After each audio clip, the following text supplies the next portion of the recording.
think when we left off, you said our name was Hot Topics. Yeah. Because we still have not figured out a name.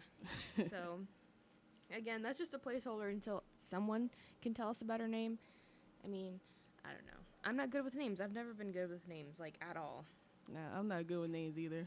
Like, let me name an animal, then I'll be fine. But I can't, like, don't let me name something I'm doing because it's not going to work out.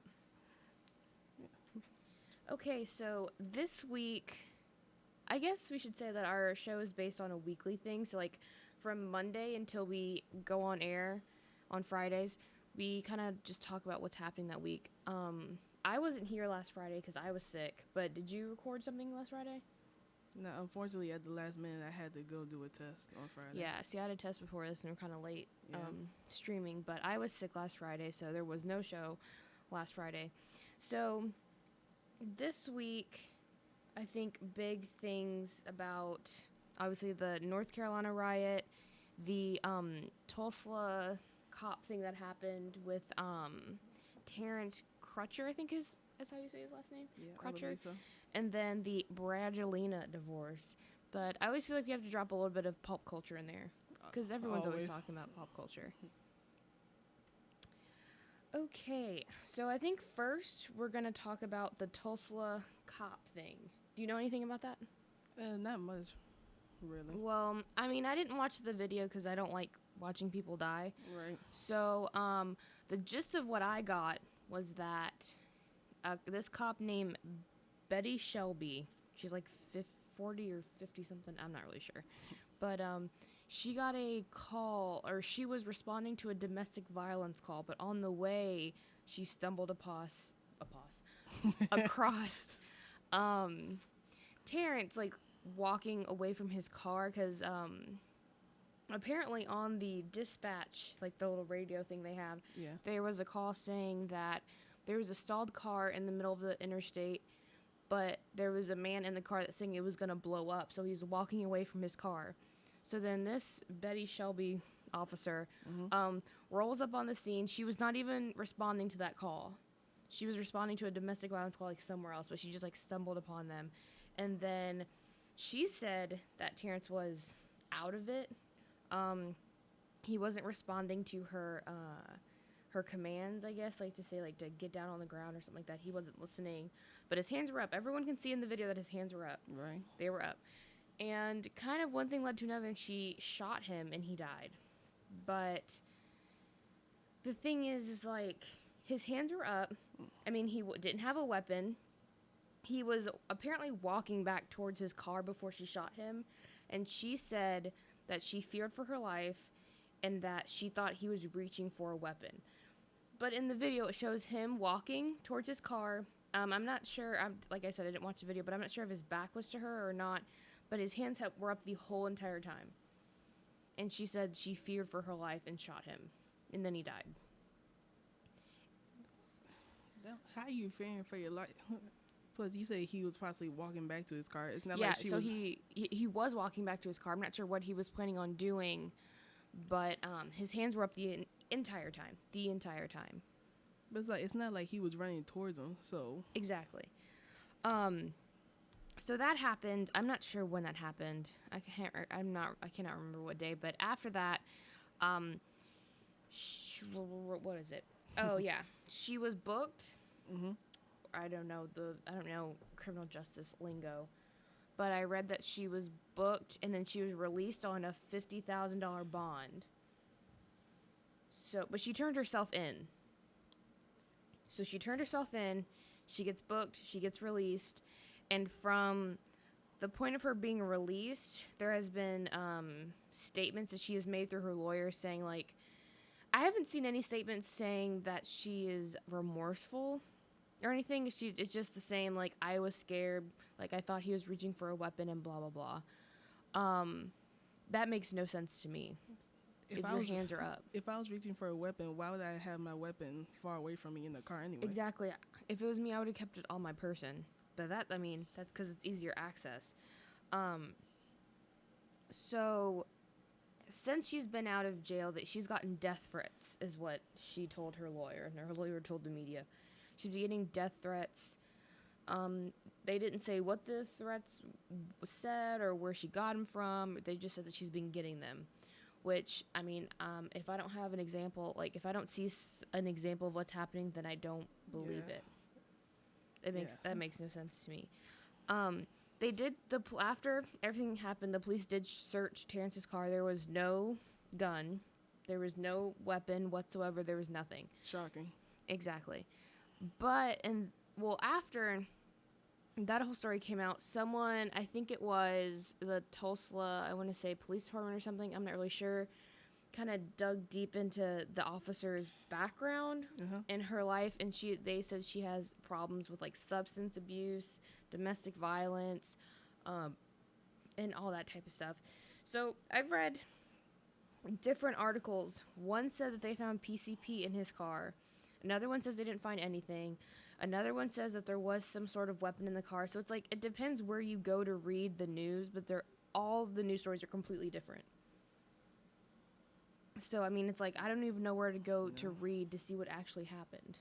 Because I would want the truth, obviously, but if you have 3 different articles saying 3 completely different things, like, you won't know who to turn to.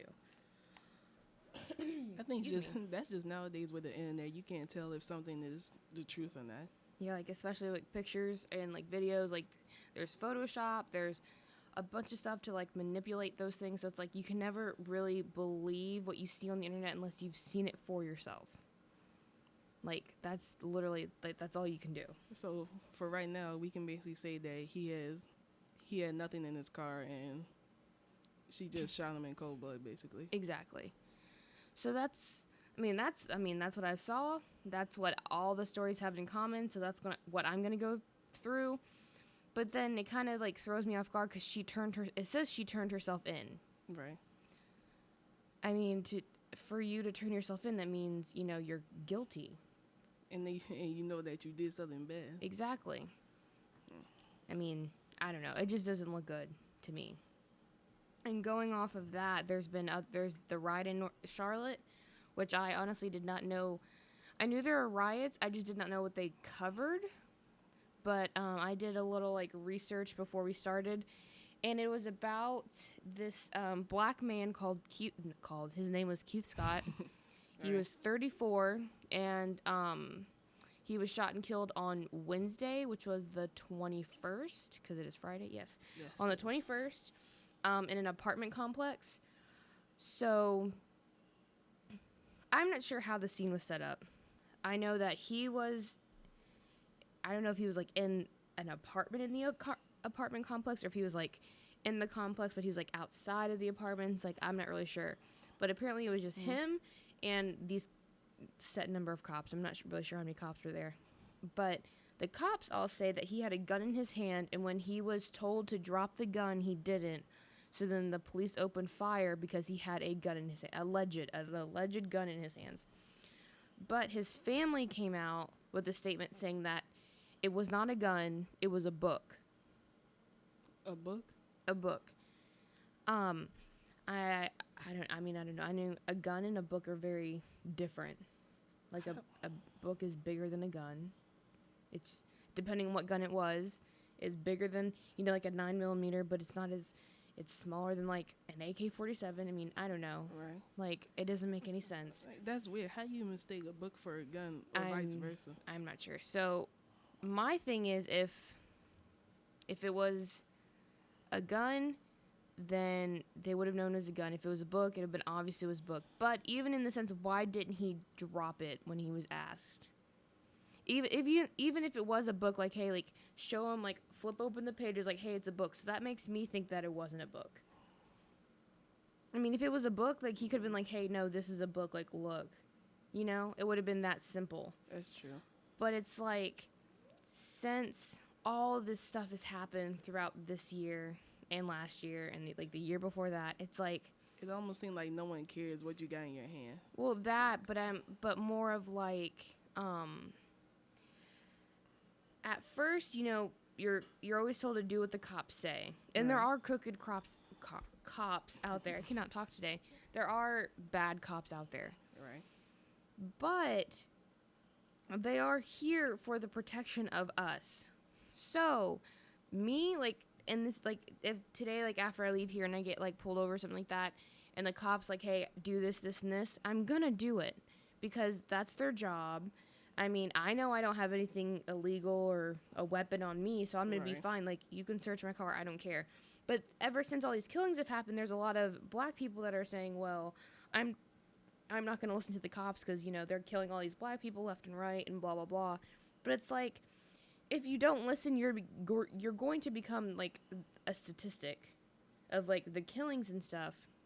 But it's like, where's the line of when the police take it too far? Because there's been stories that, you know, people of color have not done anything wrong, but they're still shot at. They're still, you know, brought in or, you know, arrested and stuff like that. But it's like, the only thing that these people did was just, like, asking why they were being detained, like, what did they do wrong? And then you have the police officers, like, kicking people in the face and, like, taking the ends of their guns and, like, hitting people, you know, stuff like that. Like, there's been tons and tons of times of videos I've seen, especially one recently, where it was dark. I don't know if you've seen the video. It was dark. This black, he looked like he might have been, like, young, not a teenager, but not, like, in his 30s. I swear, like, 23, I want to say. Okay. It's a really odd number, but that's what I imagine him to look like. Right. But he was on the ground face down with his hands handcuffed behind his back, and the officer kind of, like, picks him up, like, off of his shirt, I guess, and, like, kicks him in the face, and then lets him fall back on the ground, and he was fined, like, $230,000, but I'm pretty sure he still kept his job, like, everything was fine after that. So there's, like, cops like that that's, like, yeah, like, that's a bad cop, like, you know, but then there's also cops that, like, they're doing their job like they're supposed to, but it's, like, me as a person on the opposite side of the law, like, you know, I don't want to get killed, but, like, I don't want to still get killed for not doing, like, for doing something I'm supposed to, because, you know, I'm not breaking the law, but, like, if you tell me to do something, I'm going to do it. But if it's, like, because I know there's cops out there that are like, hey, like, if you do this, like, I'll let you off easy. Like, I want to say it was either this year or last year, but there was a cop that was raping black women, and he was telling the women that if they tried to go to the police, that the police wouldn't believe them because he's a cop, and they're black women, so, like, their opinion doesn't matter and stuff like that. He wasn't a white officer. He was, I want to say, like, Filipino or, like, Asian and white or something like that. But he was his court date was on his birthday. I remember that was a big part of the story. It was on his birthday, and he was sentenced to, like, 240 years in jail or something like that.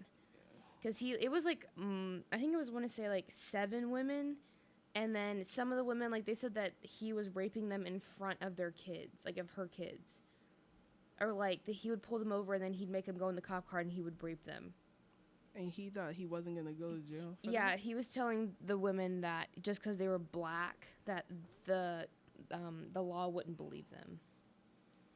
So, I mean, you know, you have instances like that, but then you also see these videos right here with, you know, white SWAT team members or, like, white officers that are doing their job. They're there to help the people, and it's like, okay, good, we have that part, like, the good people of the law, but then you have these, like, outrageous black people that are like, no, like, F the police, like, you've done this, you've done that, like, I'm tired of it, so I'm gonna take it into my own hands.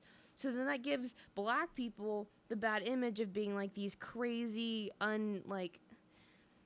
just, like, these uncaged animals, like, they don't know what they're doing, and it's, like, it gives all black people a bad picture. So then, like, your actions, like, this black person's actions could, you know, affect this black person's actions, like, in a completely different state, because that officer in that completely different state saw that video, and he was like, maybe all black people are like this, like, next time I pull over a black person, you know, I'm gonna treat them like I saw this guy acting. You see what I'm saying? Yeah. So it's like, they're there to help you. So, I mean, if you get pulled over, just do what they say.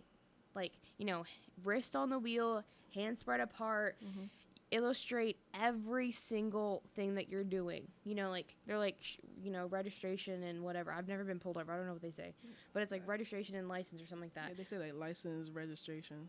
Okay, yeah. And then they go back to the cop and car. And usually, like, me, like, I keep my registration in my glove compartment. So, like, if you're reaching over, be like, I'm reaching over with my right hand in my glove compartment to show you my registration. Then you open your glove compartment and you let whatever fall out. You shouldn't have anything illegal on you. I mean, like, my dad carries a gun. Like, he has a gun permit. So, like, on his license, it shows that he owns a gun. Right. So, when we got pulled over one time because my dad was speeding. Like, I think we were going to my grandma's house in West Virginia. And he was speeding. It was like, he was going like 60 and a 40 or something like that.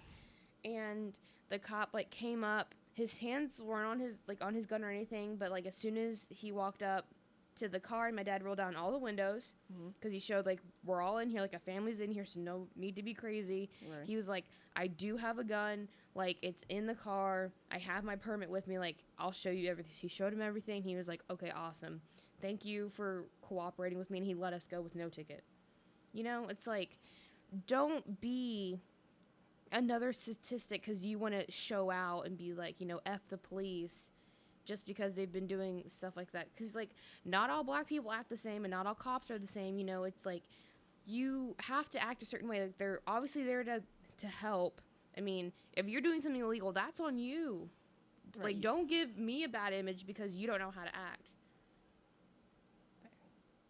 I mean, I think it's that simple. Like, I mean, that's why I'm not understanding it. Like, people do die, and then people are dying wrongfully. Like, they should not be dying. Right. But you can't go all crazy and expect that to fix it. Like, it makes no sense. Frankly, if you ask me, I think some of the police some of them are power hungry. Because I think there was this thing called the Stanford Prison Project or something. And they just took just strangers.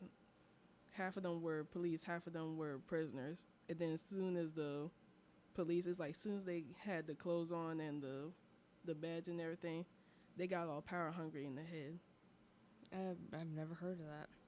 I know there's a show called 60 Days In that is about strangers that, like, volunteer to go into a jail, like one of the worst jails in America. Okay. It's in my hometown, or, like, I wasn't born there, but I was raised there in Jeffersonville, Indiana, right. Called Clark County Jail. It, I mean, it's not bad. Okay, it is bad. It's very bad. I have a lot of high school classmates that are in there now, and it's, you know, there's drugs in the jail. Like, they make their own drugs. They get drugs from outside. They're fighting each other. It's a really good show. So it's pretty much like, not only are the criminals and inmates corrupt, like, they're paying, or they're getting family to pay what are they called? They're not like the cops that, like, help in the jail.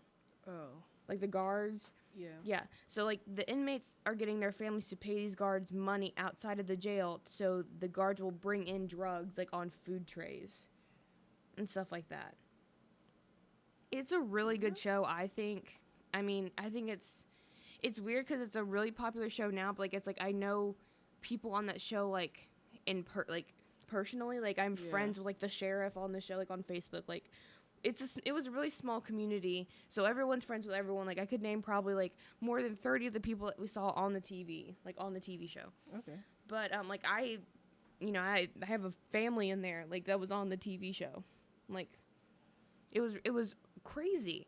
But, yeah, so, like, that Stanford thing, that sounds exactly like that show. You guys should check that out. It's a really good show. It's called 60 Days In.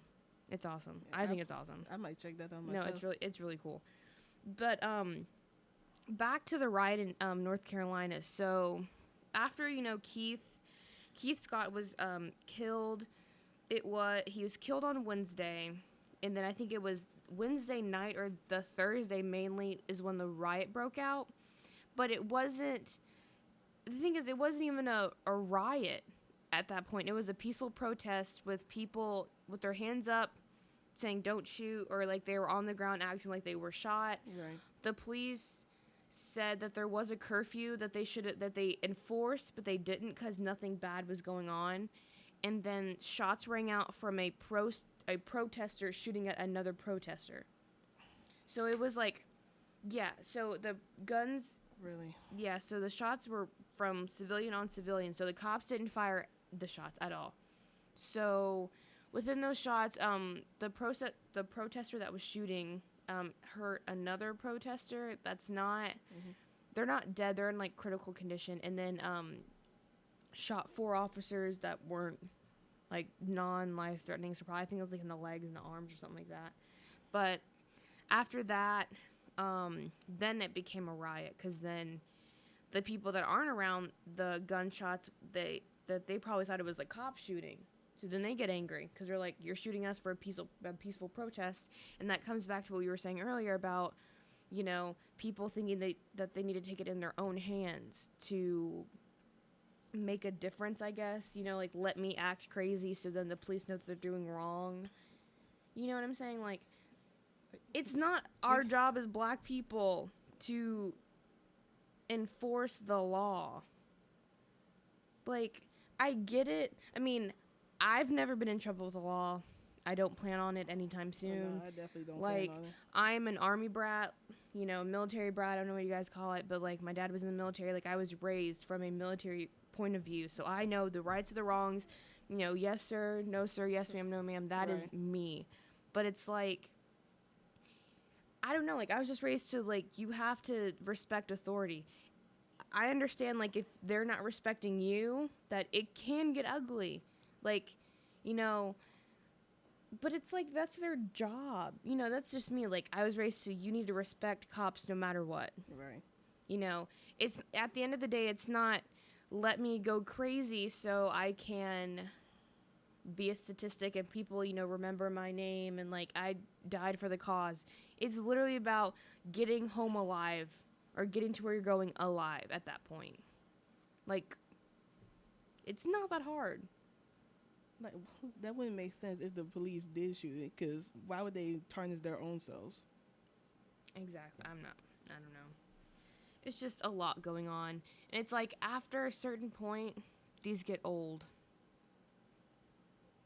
Like, I think... Like, these stories, like... Yeah. Like, how you said the line is going to get crossed. Personally, I think the line already been crossed on both sides. Yeah. On the police side and the all this... Black Lives Matters and exactly. Everything. I mean, the black people need to know that, hey, the police are here to help, but then the police need to know, like, you need to go through your brigade and get rid of some people. Like, you know, the photos of these cops that have, like, the Nazi memorabilia on, like the swastikas and, like, the, you know, like, Nazi whatever pro tattoos, like, those people need to go. Like, you can't... That should be an obvious sign. Exactly. That should be a deterrent. I'm like, hey, we shouldn't hire them because they have Nazi tattoos on. Like, obviously, they're part of the neo-Nazi party. Like, we should let them go. That's just me. Those are my thoughts. I mean, that's my opinion. You don't have to agree. That's why it's an opinion. Right. You know, if everyone agreed on everything, this world wouldn't be good. It would be World War III, probably. Yeah. Okay, so to end, I don't want to end on such a depressing note, but even though this other thing is kind of sad, the Brangelina breakup split thingy. Yeah. So, I mean, I don't know. I just like to talk about a little bit of pop culture. There's not much going on in pop culture after, you know, nothing big enough. Like, this is kind of just taking over the pop culture world. But, they have 6 kids, Brad Pitt and Angelina Jolie. They have 6 kids. I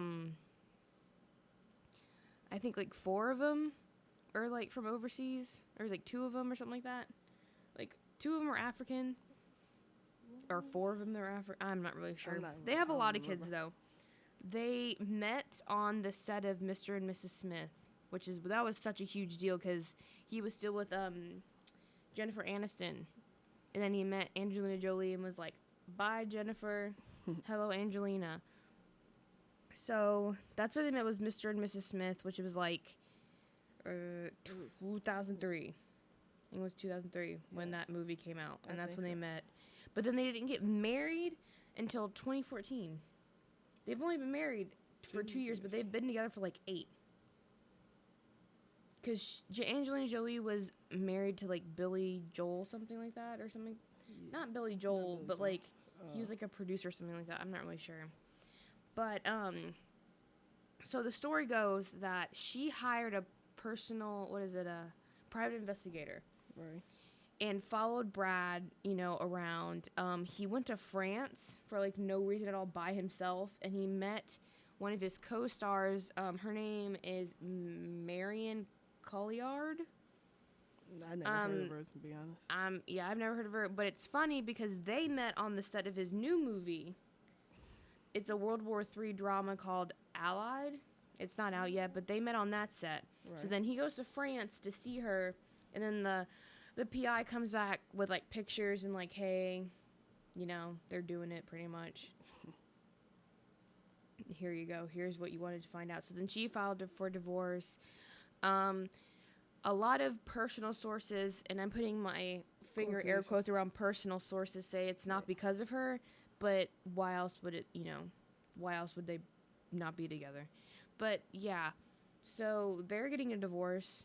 So then a lot of people are, tagging Jennifer Aniston and things, saying, like, hey, karma, what goes around comes around, like, good for, go Jennifer. And she's like, I do not care about their marriage. She's like, I'm over it.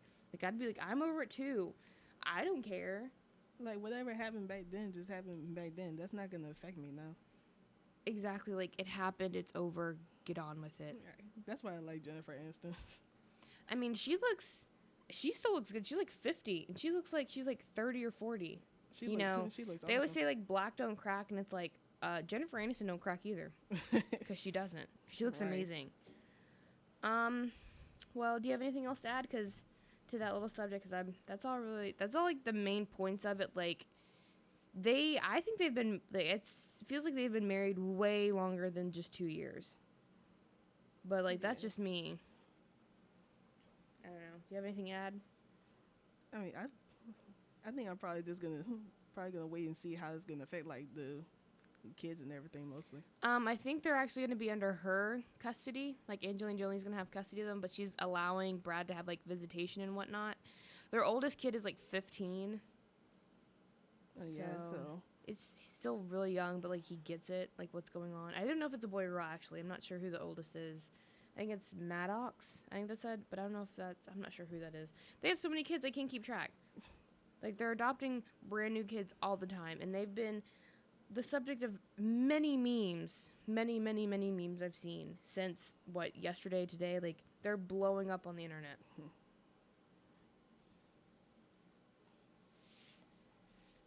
Yeah, but I guess that's the ending of our official second show. I mean, I wish there was more to talk about, but there's really not that much in the news that's going on. And the stuff that there is to talk about, it seems like it's just bad news, unfortunately. I know. So it sucked. Like, we talked a little bit about it. It was actually not a little bit. It was like the majority of our show, but it's like, you can only talk about it so many times before it's, like, redundant, and you're just like, I don't want to talk about this anymore. Yeah. But I guess we'll just see you next Friday, with whatever is going on that week. Let's hope it's nothing like it's going on this week, and let's have something happy go on. But then, this weekend is homecoming for ODU. Oh, yep. It is homecoming. It is homecoming. The game for homecoming has been sold out. Like, the day the tickets went on sale, they sold out in, like, 10 minutes. Like, I went to go look for a ticket. It was gone. In just 10 minutes? In, like, 10 minutes. It was ridiculous. Wow. So, no game for me. I'm not going to the homecoming concert because I just don't know who they are. Like, I know who they are, but I know one song by them, and it's like... And it's like, it's not enough to go see that's it. It's We the Kings. I don't know about them either. Yeah. And there's some stuff going on outside today, right? I'm not sure. It's been flooding here so bad, so a lot of the homecoming things have been canceled. Like, the paw print thing, like, and then like the window decorating, that stuff has been canceled because it's been raining so bad, and like flooding is ridiculous. Like, I'm 5'5", and water has been coming up to like my knees and my calves and stuff, so it's pretty bad around here. But I guess that'll be the ending of our show today. We'll see you guys, or we'll talk to you guys next week, I guess. This is WODU, ODU Sorcerer Radio and Television, live on speaker. Tune in at 89.3 FM on your campus TV digital channel 70-1. You guys have a good weekend. Stay safe. I don't know if it's supposed to rain anymore, but like stay warm and not wet. Right. But yeah. If it does rain again, enjoy this dry day for now. Exactly. And it's like hot outside too. Oh, great. Okay. So you guys have a nice weekend.